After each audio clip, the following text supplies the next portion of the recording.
Welcome back to Court is in Session, episode 2 of season 2. It's like we're a Netflix show that somehow got renewed.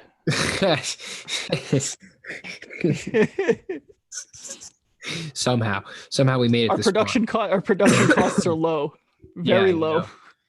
We're paying our own bills to make it through here. All you need is a computer. Welcome to 2021, where podcasting is just two computers. Two computers and a ring light. Absolutely. Hey, and microphones. Yes, sir. We are cutting edge technology. Listen, you got to cut costs too. You got to be mindful of the bills today. Yeah. Absolutely. Listen, low cost, low budget, very easy to entertain people. Nick, let's get right into it. You got to watch out for the luxury tax. That's all I'm saying.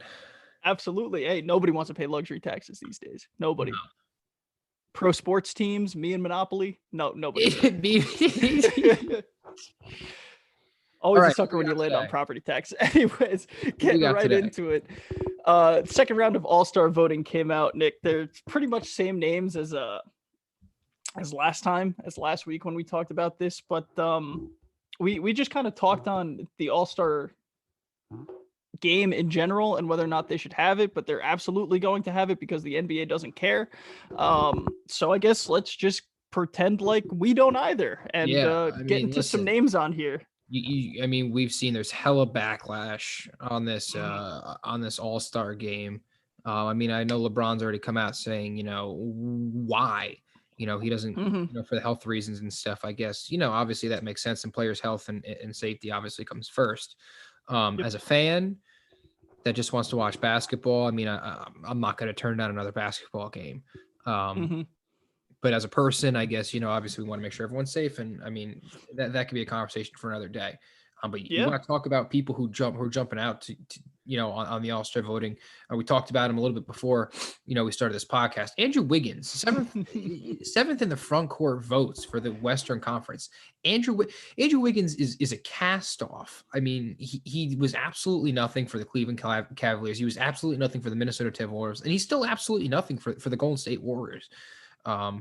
I don't know if he's picked up his play of late. Maybe he has, and that's why maybe he shot up there. I couldn't tell you what his percentages is off the top of my head, but the guy can't hit a shot in the first place. I would rather see people. We talked about how we said Christian Wood is a spot below him. Probably it says here about 600. Wow, about 25,000 votes underneath Andrew Wiggins. I don't really know why. I'd much rather see Christian Wood than Andrew Wiggins, and I think Christian Wood is much more deserving. But that's the first name I'll bring up. The real all-star of that, really the only all-star on that Golden State Warriors team is Stephen Curry. And listen, I said in the last episode, I think Steph Curry should be in the conversation for MVP strictly because of what he's doing for that team. You take him off that team, they go from being whatever they are now, a 9 seed to like a 50th seed. I'll bring up Andrew Wiggins next. You got anybody else? Yeah, no, just on the Wiggins front. 25 games into the season now. The numbers are okay. They're Andrew Wiggins numbers. It's like you expect this guy to be so much more, and he's just kind of there. Like he'll get his numbers, but like sometimes you don't notice him. Sometimes he's like, oh, Andrew Wiggins has been on the court for 10 minutes and hasn't done anything. But 17 points a game, 37% from three. That's a career high on 5 attempts now. And 46% from the floor on 14 attempts. So like the volume is there, and like I guess the output is kind of there. And he's always a solid defender just because he's got that length, and it's always been effort for him. How long has he been in the league? It's taken him 8 years to figure it out? Yep. He's been in the league since 2014, 2015. He's been around for a while now, and the Andrew Wiggins that we've seen is probably the Andrew Wiggins that we're going to get, but he's still only 25, which is, if he late blooms when he's 28, 29, and he's like, I don't know, like what is the ceiling? Like high volume Trevor Ariza at this point with low effort on defense? I don't really expect anything from Andrew Wiggins except to go out there and just kind of fill a void and just be a body out there and just put his hands up and maybe, brick a shot every once in a while. But I'm not out there. I'm not trying to, I'd rather not see Andrew Wiggins in there. Bottom of the list. He's 7 for the forwards too. So I mean, he's not going to get in. But the fact that he has more votes than Christian Wood and even Bi to a Dude, lesser extent, but especially bro. Christian Wood. Bro, especially Bi. Bi is a menace. I mean, I don't have his Yeah. stats in front of me, but I mean, watching Bi kind of blossom in the past 2-3 years with the New Orleans Pelicans and kind of taking over games, and he is that guy for the New Orleans Pelicans. And granted, now he's got to deal with the whole Zion hype. He had to deal with all Lonzo just kind of being Lonzo and being around. I mean, Bi I think is arguably one of the. I mean, he's a top player in the West just for what he has and his scoring potential. Once he gets hot, he doesn't seem to miss. Personally, I would rather have Bi, and I think Bi is a 10 times better player than Andrew Wiggins.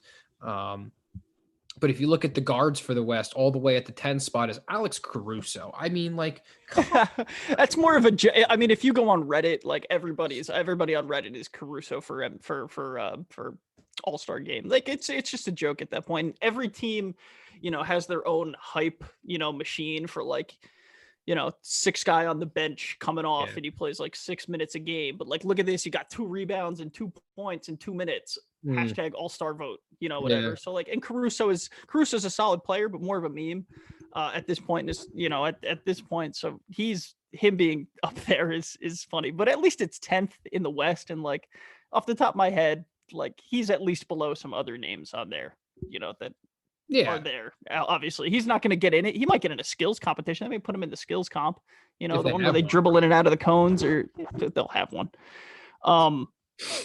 Yeah, I mean, I'm surprised John Morant is 5th. And then I look at the names above him and I'm like, okay, that makes sense why he's 5th. And I look at the names below him and I'm like, okay, 5th is probably a good spot. I really want to see him in the All-Star game. I think he deserves it. Well, you look at that list, who's number 8 on the guards for the West? Oh, Klay Thompson. Yeah. And CJ McCollum, who's out now, but CJ McCollum at least had a good start. Okay, CJ McCollum's at least a stud. He's playing this year. Klay Thompson's not playing this year. What's the point? Yeah. What is that? What is that? I mean, I get the NBA. Yeah. You try to incorporate the fans in the fans vote. You want to have somebody out there who the fans want to see, but you also got to be realistic. I mean, would I want Caruso in it? No. You think Caruso is going to match up well against someone like Jaylen Brown or he's not going to be in it. I mean, yeah. I mean, like you said, it's more of like a fan vote, kind of like something like, hey, look who I got out there. We got Caruso. Oh, let's vote for Caruso. Yeah. I mean, when you said where John Morant sits there in the rankings, it does make sense. I mean, I don't want to rank him higher than Damian Lillard, but he definitely, I think, is having a much better season than Chris Paul or Devin Booker. And I think Devin Booker is even having a good year. I think that Suns team overall is having a great year, especially had a statement win last night. Who was yesterday? Wednesday the 10th, beating Milwaukee at home. That was a big time W for them to kind of prove who they are and that they kind of belong in the upper tier of teams this year. I got to give them credit, especially going out getting Chris Paul. And it seemed like getting Chris Paul was the right move for the Phoenix Suns. It's kind of helped take a load off of Devin Booker's shoulders. And I think it also helps in player development. You got a savvy veteran who knows what he's doing on both sides of the football, demands 200% out of every single player on that team, whether they're all the way at the end of the bench or whether they're 6-man. Especially establishing a culture around a young team who's looking to kind of finally build it from the bottom. It's taken them what? I mean, years, 10, 15 years just to kind of dig it out of the bottom ever since they had Steve Nash and Amari Stoudemire and Sean Murray, and that was about it. Everybody else, you can't name another person on the Phoenix Suns. I mean, but what I've seen out of Devin Booker this year, I mean, he's an absolute stud. One of the best scorers in the NBA, no doubt. It seems like every time he gets the ball, he finds a way to put it in the hoop. I love the guy. I kind of want to free him from Phoenix, but it kind of seems like they're starting to kind of figure it out. So I'm okay with it. I'd like to see Phoenix win, but it's interesting to have them in, as high as they are in the West right now. I don't know if they're like the 5th or 6th seed, maybe even a little higher, but listen, give me Devontae Booker and even give me Chris Paul. I mean, Chris Paul's an absolute stud. I mean, the guy will give you 25, 8 assists every game. Make the right plays on the defensive side of the ball in transition, getting in people's heads, out of balance plays. He's another coach in the year, everybody. I love that too. Right. He's getting Chris Paul feels like the first bit of service that the Suns have done for Devin Booker since he's been there.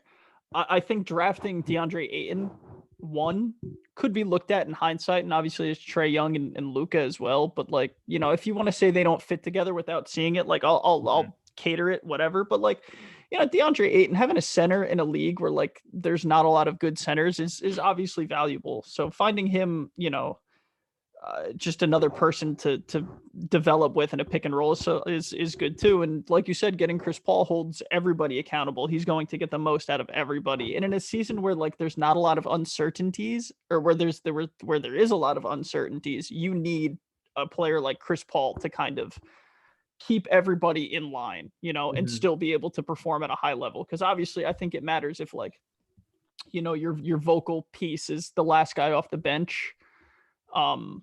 Or if it's Chris Paul, you know what I mean?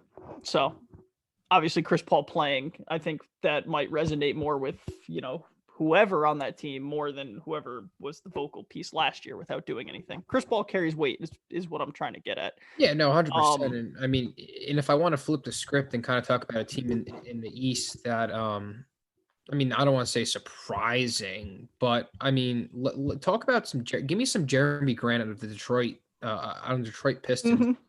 The guy's an absolute, he's a juggernaut. I mean, I think I saw something where he's hit like his over on his points prop. Maybe one of the, you know, maybe I'm going to throw this number out there, 20 of the past 25 games, we'll say something like that. I mean, the dude's putting up, he is their offense. There's really nobody else on that Detroit team. And granted, Detroit's only 6-18. I think all they've done is beat good teams, whether it was the Lakers, the Celtics, the Clippers. I mean, there's a couple high name teams that they were able to beat. And I got to give most of the credit to Jeremy Grant with the offensive output, especially with Blake Griffin not kind of being as much of a factor offensively as he used to be. You lose now you move on from Derrick Rose, so you don't really have any other offensive output. It is Jeremy Grant, and as soon as he went to Detroit, you know, he clearly got a bump in the lineup and statistic wise. I like the guy. I hope he does well, and I would love to see him in the playoffs, just because I know we talked last week about how it's good to see. I'm sorry, in the All-Star games, we talked last week about how it's good to see people who have worked hard and, you know, obviously get rewarded for their play this year, like Jeremy Grant or even Julius Randle, who I think's cooled off a little bit since, you know, his scorching hot beginning of the season. But like let's see, Jeremy Grant is ranked 10 as a forward on the front court and behind Jimmy Butler and Bam Adebayo. Honestly, I don't think Jimmy Butler and Bam Adebayo have done anything too stupendous this year, which would, I mean, yes, they're great players, and don't get me wrong. I mean, their caliber is higher than Jeremy Grant. I'd rather have either one of those players, but we talk about overall performance, what we've seen out of the guys this year. Jimmy Butler just hit his first three this season, I think yesterday or 2 days ago. 25 games in. I know he probably had COVID protocols. He was out of the game, whatever. But still, I mean, you're talking about consistent output from Jeremy Grant as opposed to, you know, Jimmy Butler, who's missed, you know, X amount of games, and Bam Adebayo, who can only do X amount of things, as opposed to Jeremy Grant, who is the centerpiece for that Detroit Pistons offense, who's pushing them forward. Right. But you know what? Wins matter to fans voting for these guys, to, you know, the assistants and the coaches that vote on this stuff too. And ultimately to the media as well. Like, the media is going to not pay attention to a Jeremy Grant game, you know, unless he's doing something spectacular, which in my opinion, he's doing something spectacular. He beat the Nets last on the 9th by himself, 122 to 111. He scored his career high, man. It's 32 points. He got whatever he wanted. He's making threes. He's driving to the paint. He's drawing fouls. It's ridiculous what he's doing. And like, everybody clowned Detroit and clowned him for like going to Detroit, and he answered to it. He was like, yeah, Denver offered me the same amount of money, but you know what? I'm going to be the offense in Detroit, and I want to prove I could do it. You know, kudos to him. And you know what? If Detroit stinks, they're going to get a pretty penny for him if he keeps this up. And he's going to go be on a contender and be like a really good second or third option. Like, I almost said Milwaukee, but like, he's almost does what Giannis does, but shoots threes, you know, at least for, you know, obviously like Giannis is really good at what he does on the offensive side of the ball. But like, you know, if Jeremy Grant is spelling those minutes, like, it's not much to change. No, You know? and like you mentioned about how he chooses to go to Detroit to be that guy, and I've seen him, I've kind of seen him progress since his last year in OKC, going from kind of putting it together offensively in OKC, going to Denver last year, the past couple years, seeing what it's Mhm. like to play on a winning team, get a winning culture, how to play offensively as a team, and then kind of translating that to a really shitty team like Detroit, who can't seem to get anything done for the past 30 years, they can't win a game, they can't make the playoffs. Mhm. Kudos to him, putting up 32, against the Nets and doing it all himself, and making it really seem like obviously he bet on himself going to Detroit and taking the same money and whatever, but he bet on himself. And listen, when you hit on a bet like that, hella kudos. Mad respect, Absolutely. and I love Jeremy Grant. He rocks a pretty cool hairdo too with the bandana. It's all Yeah. about the swagger. It's all about the swagger. Until you mentioned OKC, but he was on those process Philly teams when they're winning 10 games, Wow, really? So to come from so to come from that being like, we want you on the court because like you could be a piece if this all works out, but at the very least you're going to help us lose games, right? To kind of go from that as like a rookie to where he is now, it's insane. He's the front runner for most improved, right? I don't think anybody really has a dog in the race, No, like off the top of your head. No. no, Okay. Other names that I found interesting on here, Derrick Rose. Derrick Rose gets love because Derrick Rose gets vote because everybody loves Derrick Rose. Nobody hates everyone. Derrick Rose. Nope. Um, Colin Sexton being Dude, seventh. give me some Colin Sexton. First of all, I Mm-hmm. love that. I love the dude. I mean, especially what was it last year, 2 years ago, when when he went kind of viral for a couple, He like, goes viral once a year. He goes viral once a year. he does these hardcore defensive plays when he goes, oh, you see him Yeah. go nuts, and like, I mean, the dude plays hard, and I mean, he's probably Mm-hmm. playing close to 37, 38 minutes a game. I'm just rattling a number off the top of my head, but it just seems like he's playing most of the game. He plays efficiently. It seems like him and Darius Garland are kind of starting to play together too, and it kind of seems like Cleveland's kind of starting to figure it out. I think they should move on from Mm-hmm. Drummond and try to get rid of that contract, but nobody really wants to take it on, which I understand. But getting like Jared Allen from the Nets is a huge building block for them. Um, Mm-hmm.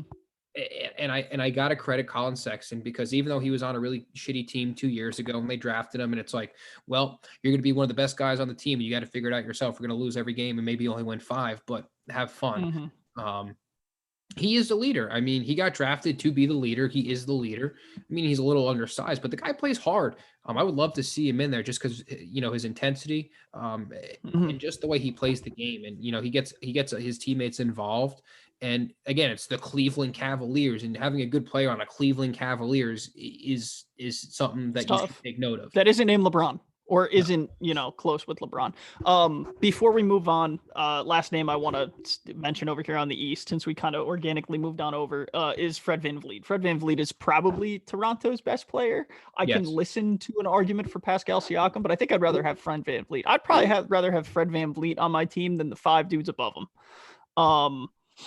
That's Russell Westbrook, Derrick Rose, Colin Sexton, Trae Young, Zach LaVine. Some hot takey, some not, but I Yeah, I love me mean, some Fred VanVleet, man. Fred VanVleet's He scoring deserves ability. I mean, he deserves to be here. Yeah, yes. deserves more votes than 255,000. Um, Zach LaVine getting some love here too with just under a million, and Jaylen Brown with just over a million. And we talked about Jaylen Brown a lot last week, so I don't want to harp on him too much. But we talked about Jaylen Brown, we talked about Brandon Ingram, and another forward on this list, somewhere. Maybe he's not on this list. I lied. He's not on this list. Ben Simmons, whatever. All went 1, 2, 3, right? Ben Mhm. Simmons, obviously at LSU to Philly, Ingram to LA, Jaylen Brown. If you were to redraft them in any order, so Philly, LA, Boston, what order I do you mean, think you would take? I would go Bi, Jaylen Brown, Ben Simmons. I mean, I'm one Hmm, of the biggest Ben Simmons haters I think that's there fine. is. Okay. And I think, especially how many years are we in? 4 or 5 years in from this draft, Ben Simmons hasn't improved at all. Sure.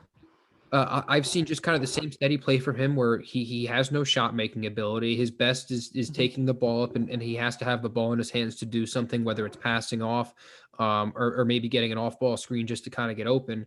He can't make a shot. All I see him do is hover around the rim and just kind of rattle the rim when it comes to layups. Maybe a short little dink back in a minute in the post, in the fast break. But I think BI has developed into one of the best offensive scoring threats in the league. And I think his length is attributed to that. And I've seen him take over games where, it's like, it's pretty crazy. The only reason I don't put Jaylen Brown above him is because BI has experience being that number one guy. Jaylen Brown doesn't know what it's really like to be that number one guy because that is Tatum.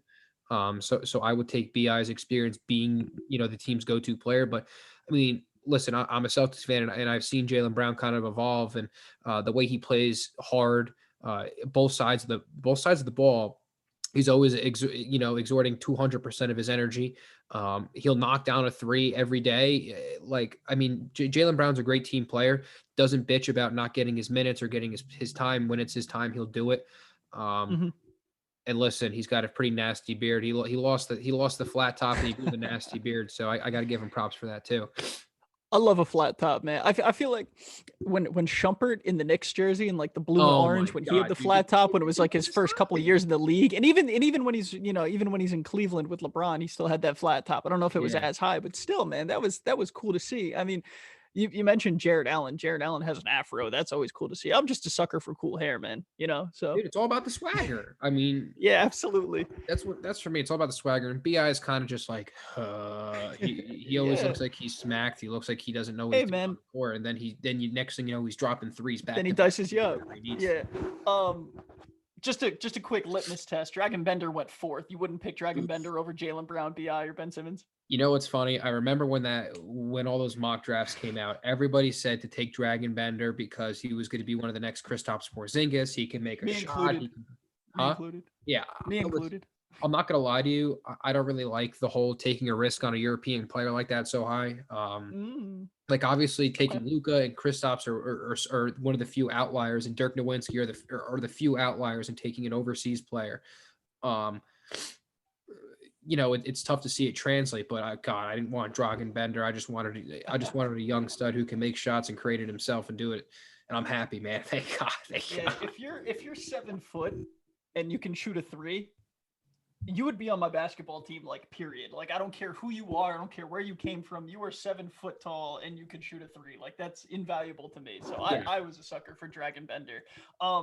Back to the original question. I think I would draft. I think I would go in the order it came out, and still Ben Simmons, BI, Jaylen Brown. I think Ben Simmons, I like to think that if I was drafting the team, and theoretically I would be coaching the team too, because it's my fantasy and I can do what I want.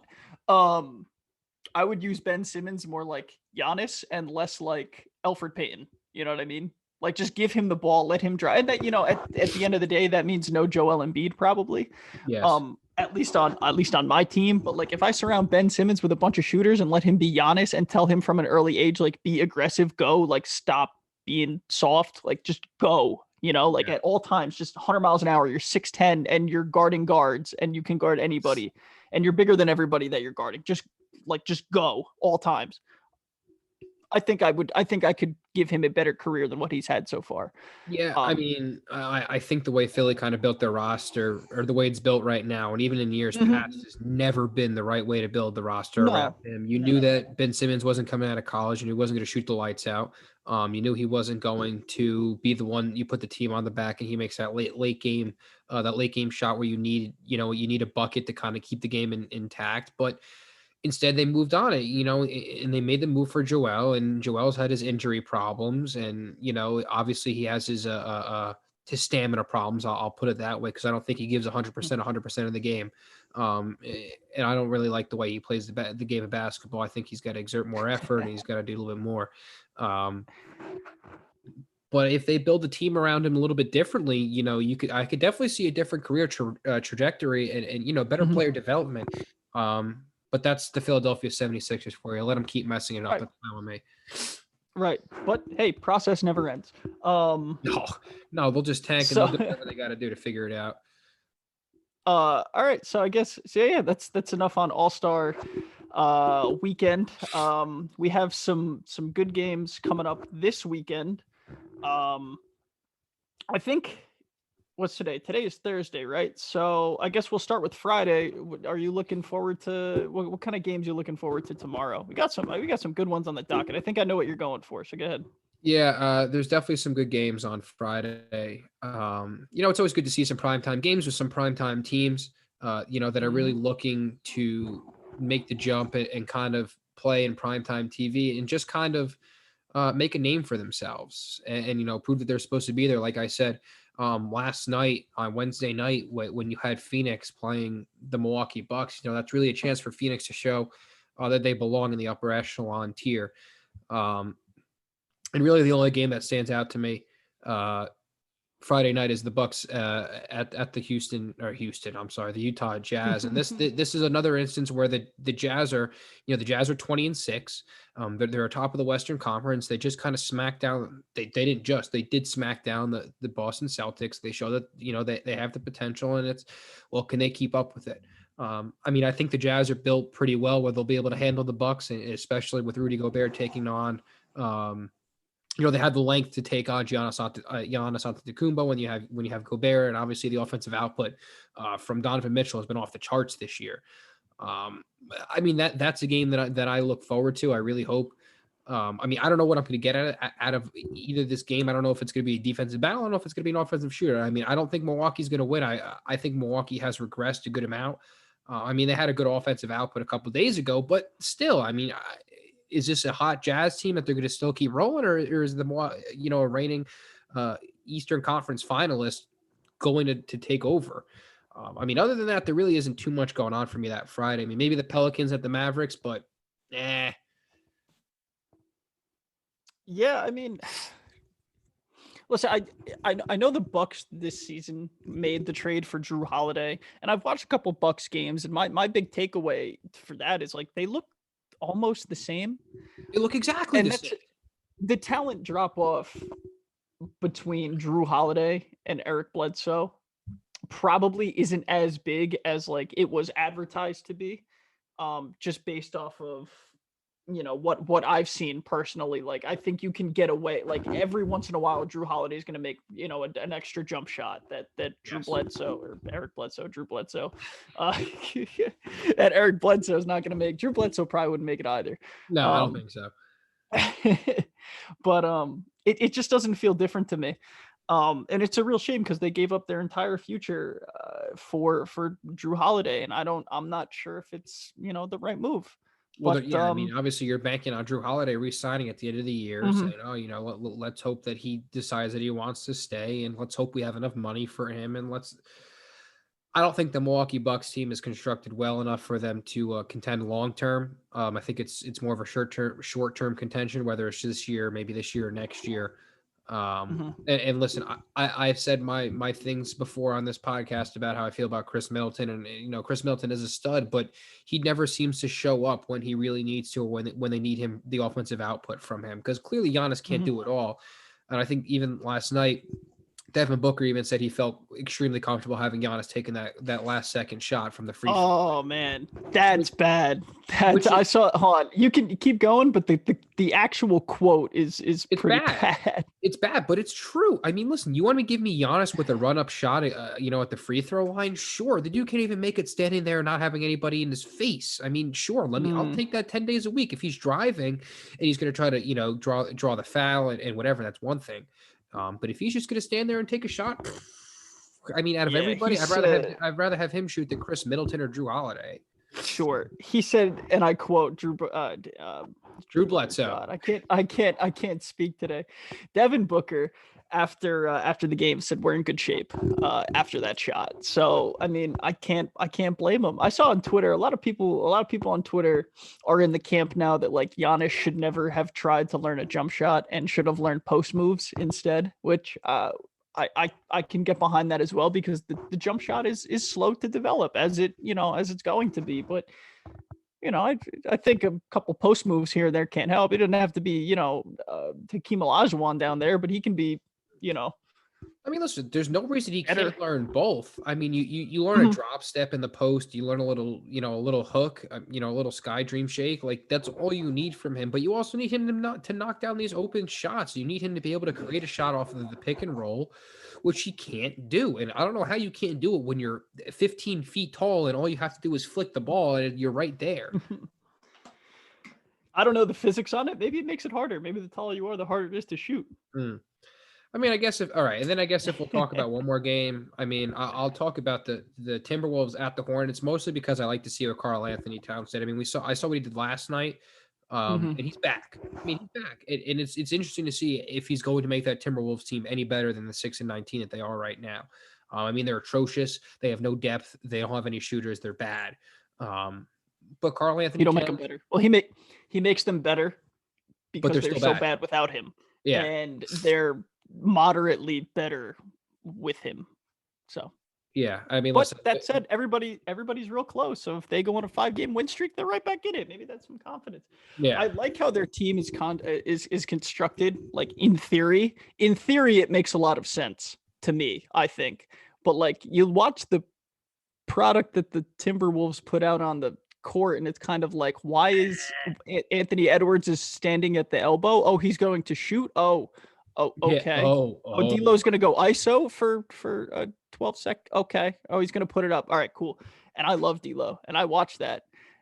But sometimes it just doesn't work, and that's just the type of player. Or it's like Karl Anthony Towns is going to take this coast to coast. It's it's all right, whatever. Go ahead. it feels like they need a shot in the arm and a coach that probably isn't Ryan Sanders or Saunders. They gave him the opportunity after being an assistant, and his father died, and I don't think he was, I think time says now that he wasn't ready for it, which is okay. He'll get another opportunity down the line. But I think they need a shot in the arm. They need some sort of change. I mean, the team is dull. Yeah. I don't want to. I don't. I have no interest in watching any sort of Minnesota Timberwolves game. Like some other teams, you look at and maybe you could see some interest in watching the game. But why would I want to sit here and watch the Minnesota Timberwolves with no offensive output? The names are cool. The names on that team are guys that you like hear of, and you're like, oh, I hear that guy's pretty good, and then you watch him, and it's like, ah. And that said, they took the Clippers down to the wire yesterday in Cat's return. But yeah, I mean, they're there. But you really want to talk about the Hornets, and before you do, I mean, the Hornets are. This was going to be my game to highlight, but we talked last week about the Hornets, and I think watching them a bit more, and I texted you about this the other day. I think they're going to give a team trouble in the playoffs if they get there, or they're going to give a team trouble every night because, like I was saying, like if you look at their roster, right, they have about 6 like catch and shoot type of like I'm going to be a microwave and just get hot when I get hot type dudes like Devonte Graham, like a Terry Rozier, like a LaMelo Ball to a lesser extent. They just have dudes that are young, they're spry, and they can get buckets. I feel like if they want to, and if they go on a little bit of a run, they're going to dunk all over you. And there's going to be situations in games where you just don't know how to stop that, and that's so deflating for a team. If you go up 5 and they just hit 2 threes back to back, and they're like contested in rhythm, like all that stuff, and then maybe you go down 5 and they're throwing alley-oops to each other off the glass because LaMelo Ball and Miles Bridges are the coolest thing we've seen since like Jason Kidd and Vince Carter. Yep. It's a fun team, and then they have Bismack Biyombo and Cody Zeller, and they just both kind of look there, which is fine. They could be there, but they just look along. Every time Cody Zeller is like on the court and he's like kind of balding up top, it's always like, who brought their dad to the games? But it's fine because like why is the assistant coach stepping in right now? I mean, the Hornets are full of energy, athleticism, and flamethrowers. I mean, they get hot, and that's it. I mean, they were behind yesterday when they were playing the Memphis Grizzlies. I think they were down about 20 points, and they made a run. They were only down about 8 or 9. And then they ended up falling behind, and that was that. But Still, you can't count this team out. You don't think they're going to give up because it's a bunch of young guys who are not going to burn out by the fourth quarter. You talk about the shooting ability across the board between Terry Rozier, LaMelo Ball, Gordon Hayward, Miles Bridges. They don't have Nick Batum anymore, but the Martin twins, because sure, they're there, both of them. Like, I mean, I think this is a team that is just going to develop, increasingly develop and get more skilled.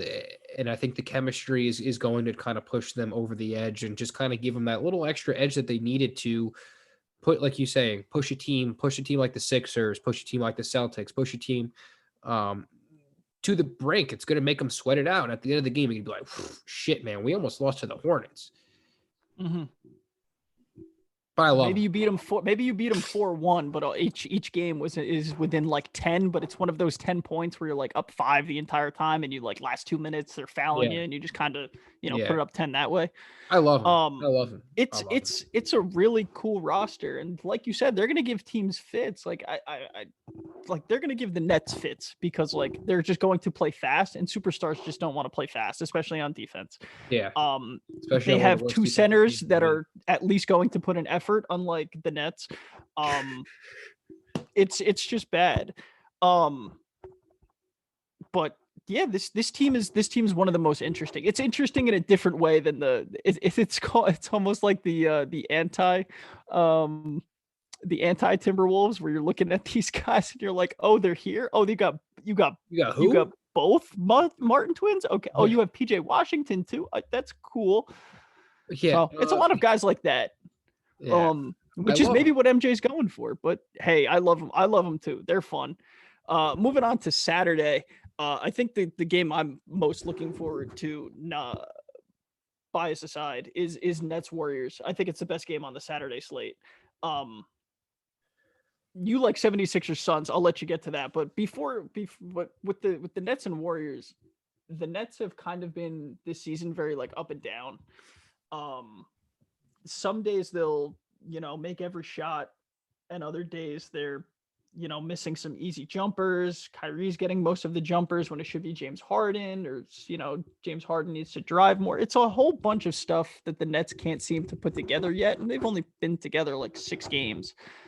But like it's something that the Warriors like are a very well coached team, and they're gonna pick on that. They're gonna be like, oh, Kyrie's going to take threes here. Go ahead. If Kyrie beats us, like, so be it. But like, we're not gonna let James Harden or Kevin Durant beat us. And they have the talent to kind of go blow for blow for them, especially with the Nets defense.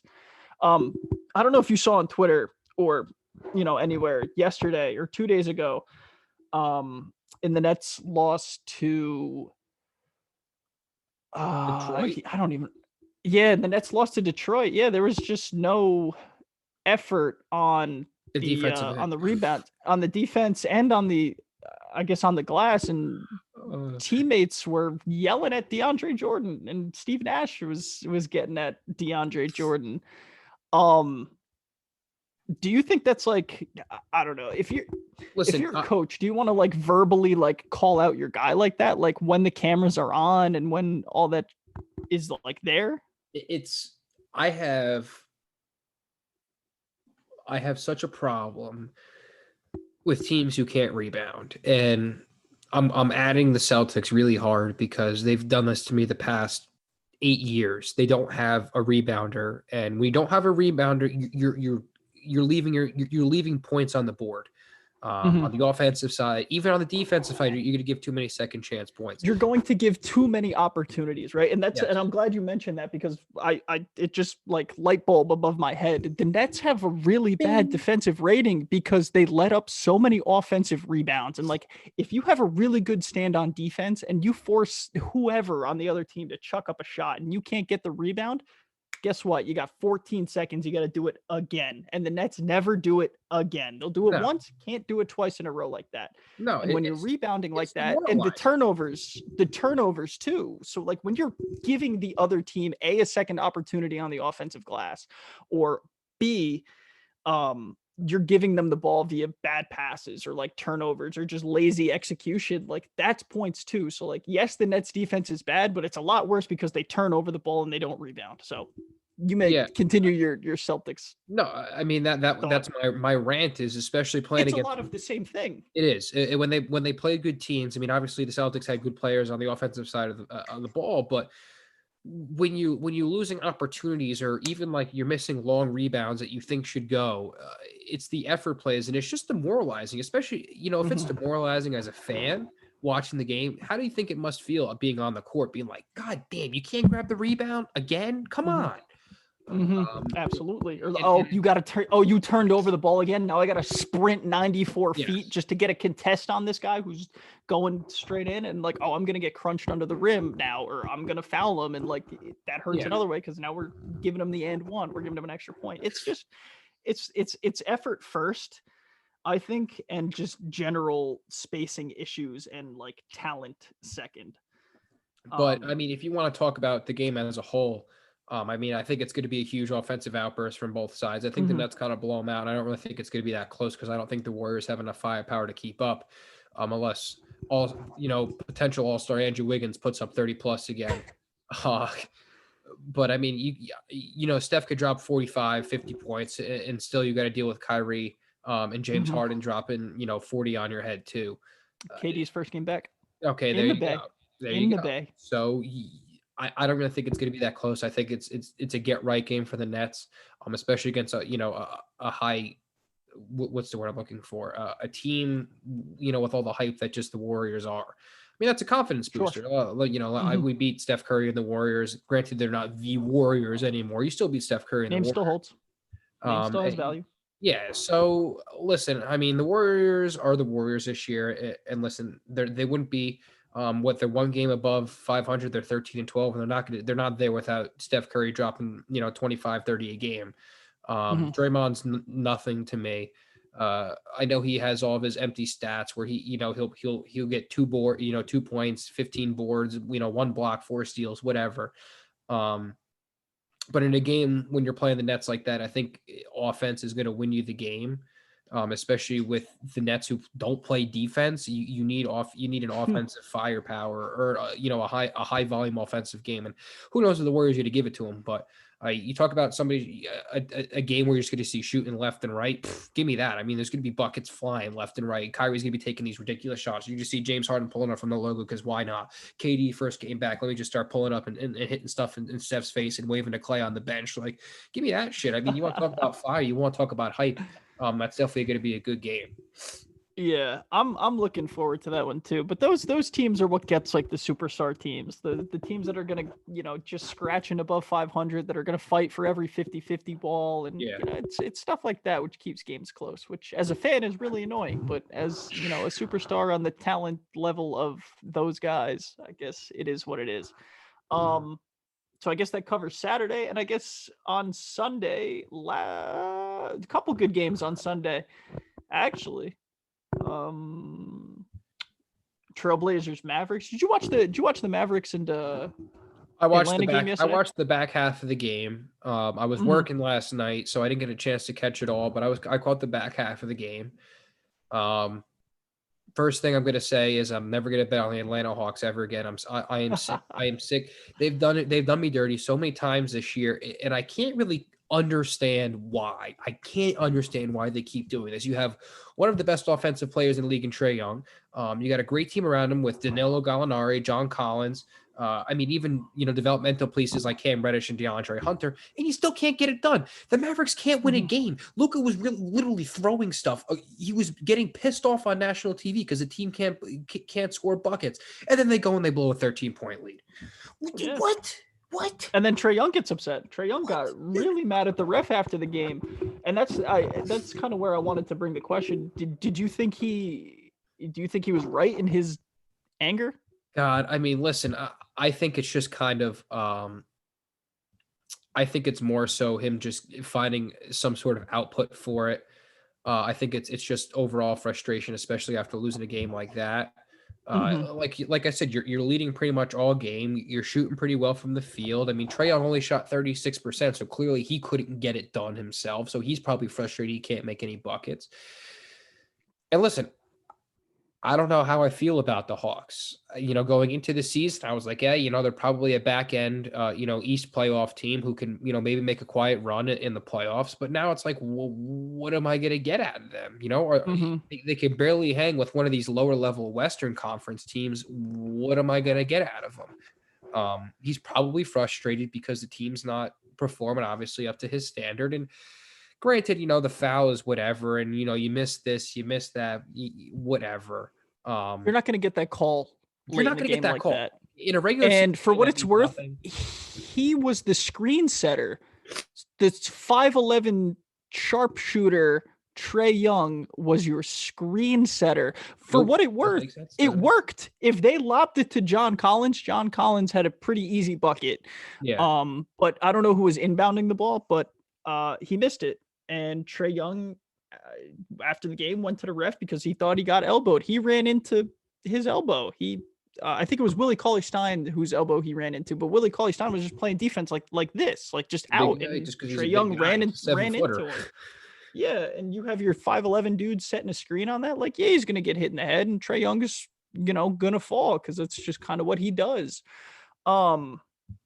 So I think he was, like you said, I'm sure he was pissed off with the result of, how the game went, blowing a lead like that. But I don't know, that putting your output on the last play of a game where you are the screen setter on not getting a call is a little a bridge too far for me. But Trae, you do you, brother. You keep going. Yeah, win some more games so I can start gambling on you again because you're on my no bet list, please. Yeah, the no bet list. Other good games on this slate: Laker Nuggets. Yes, sir. I like the Nuggets, man. They're like one game above 500, but like, man, they feel like they're ready to pop any single. They're gonna go on a 7-game win streak, and people are gonna be like, "Where did this Nuggets team come from?" It's just it's the Nuggets, man. Jamal Murray's averaging 26 now, and next week he'll average 16 again. But the Nuggets know how to just kind of hang around. I mean, listen, I think they have the best center in the league and Jokic, who I think can just create so many different opportunities for everybody on the floor, no matter who it is, whether you're a shooter, whether you're not, whether you're Will Barton, whether you're Paul Millsap, who's old and washed up, or whether you're Jamal Murray, who's a flamethrower. I love this Nuggets team. I always do. And, I think they're a good team. I don't know if they're ready to make that jump yet. They just kind of barely skated by last season, especially in the playoffs, just barely getting there after almost blowing 3-1 leads back to back. But I mean, that's going to be a good game. You talk about a Western Conference, showdown with two heavyweights that are clearly, granted the Nuggets, like we said, are only a couple games over 500, where the Lakers are 14 over. Still, you're talking about two heavyweights who are going to probably, or there's a possibility that they clash in the playoffs, and it's going to be a high school, it's going to be a great game. LeBron James is still a stud. It depends if the Lakers are going to get Anthony Davis back, because I know he missed last game. They almost blew that game. Well, they were down like 15 to the OKC Thunder, and it took him to kind of go beast mode. Somehow, I don't know how LeBron's playing like 40 minutes a game when he's 40 years old, playing 40 minutes a game. I don't get it. He's the MVP right now. Every year. But this year especially, it really feels like everybody is like, oh yeah, we forgot LeBron James is actually the best player to probably ever play our sport. And crazy. It's craziness. I mean, it's absolute ludicrous. It's insane watching him play and being like, shit, man, that guy is 35 years old. What the hell? And he outplays 90% of the players on that court, regardless, whether they're 15, whether they're 19, 21, 28, prime of their career, anything like that, whether they're a bench player, all-star, starter, right? He's clearly, I forgot if I was watching First Take or Get Up, something on ESPN, somebody said that he mastered the game of basketball. He has mastered the game of basketball. He knows exactly what he's doing. All I need this guy to do is make a free throw every once in a while instead of airballing it every other game. Which I think is the funniest thing in the world, that arguably the best basketball player to ever play the game cannot make a free throw. He just doesn't practice it. He's doing everything else on the court. He doesn't need to, his practice is in the game, where he'll get to the line 7-8 times, and that's enough practice for the high leverage situation. You can't replicate high leverage situations like that. You get your work in somehow. Yeah. No, he's probably the MVP this year. if you want to get I have a futures bet in on Kevin Durant right now. It's going to take a long road for Kevin Durant KD. to get Yeah. back that to come on, but I might put another futures bet on LeBron, in I a mean, couple why months not? in a couple months when someone else is going to win the MVP, I'll put money on them too, and inevitably I'll make money eventually. Units. I think, yeah, I think that about wraps up just the news and the games that we got going on here. I wanted to do a rookie report, but I didn't really prep you, and I just kind of flashed into my head All this right. week. So preview for next week, we'll do a rookie report. I mean, if you want me to go in just a little bit, I don't understand the Anthony Edwards hype. Where is it? We could talk about Anthony Edwards because he would have been on my Where is list it? of Can you tell me where it is? Because I don't know where it is. the physical frame and the idea that he was on a terrible Georgia team and doing everything, I think helped his stock more than it hurt it. Yes. And I think he's got an NBA body. You know what I mean? Like Yeah. if you look at the dude, like he is a basketball player. And I think there's just some general inconsistencies. I don't think they use him the right way, as we mentioned earlier in Minnesota. He just kind of stands there and is kind of asked to spot up, shoot, and create sometimes, but that's not what he's good at. He's a bowling ball right now. Just let him take the ball, drive to the rim, dunk, layup, stuff like that. If he's wide open, take the shot. Hell yeah. But like, you shouldn't be drawing plays for him to get shots. You know what I mean?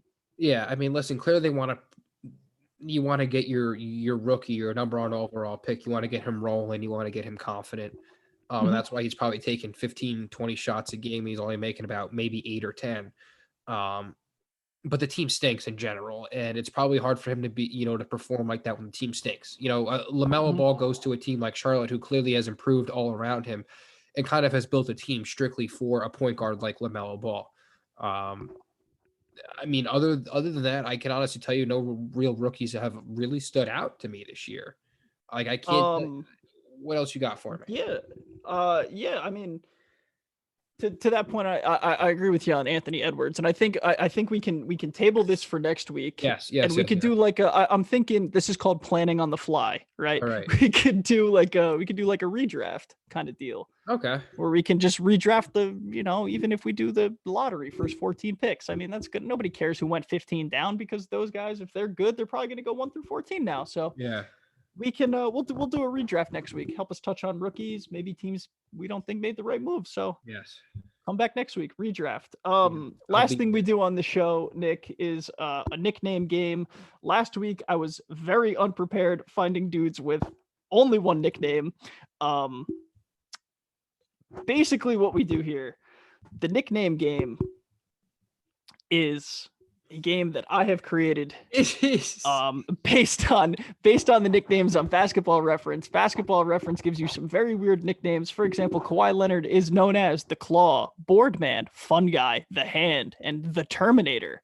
So basically what we do with that is we do two truths and a lie. So for example, Kawhi Leonard, Nick, fake nickname. I just read you his real one. So the Claw, Boardman, or Big Hands Y.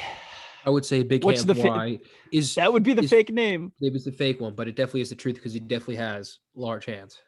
He definitely has some large hands. Yeah. So if you got a player, Nick, start us off. No, listen, this is all you. You started off well, and this is all fine. You want me to go first? No, I gotta find a player. This is because I was going to use Kawhi. All right, I'm going to use. This is going to be Serge Ibaka. Okay. All right. I haven't thought of a fake name, so it's going to have to be on the fly here. Okay.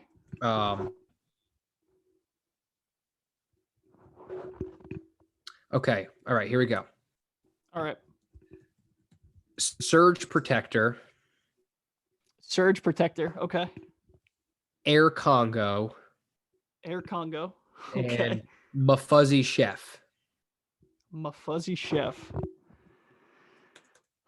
Surge Protector, Air Congo, Mafuzzy Chef. I know he has a cooking show or had a cooking show of some variety on YouTube or something like that. When he was in Toronto.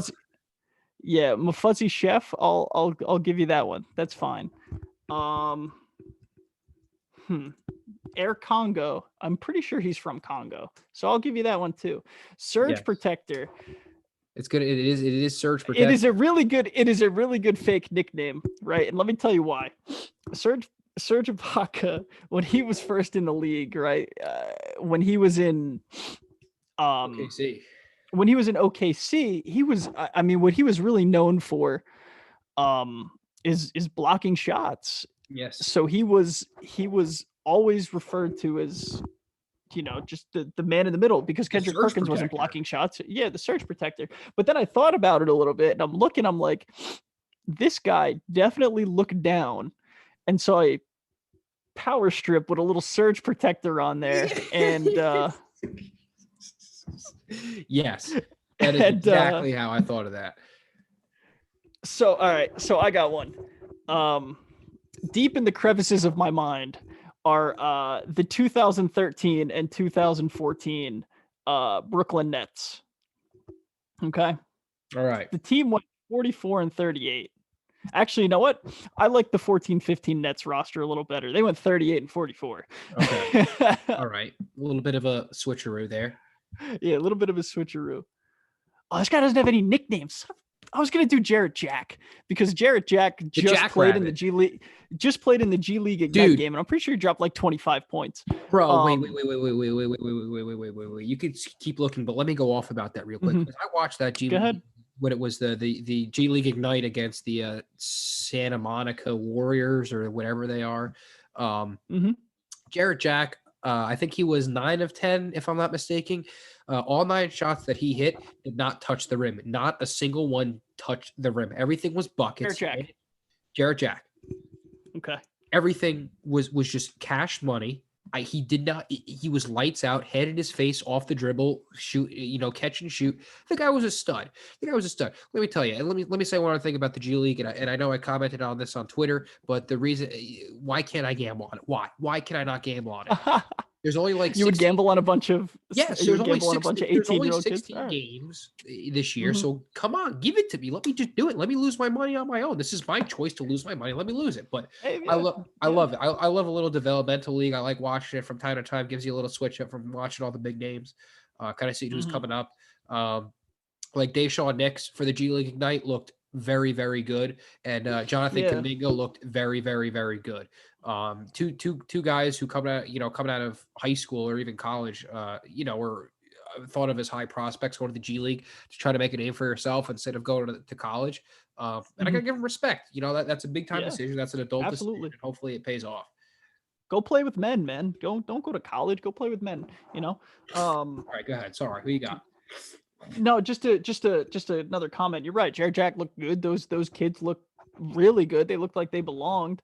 But they played the Santa Cruz Warriors, which is the G League team for the Warriors. I watched that game too, and Santa Cruz has this dude. I don't know if you've heard of him before. His name is Jeremy Lin.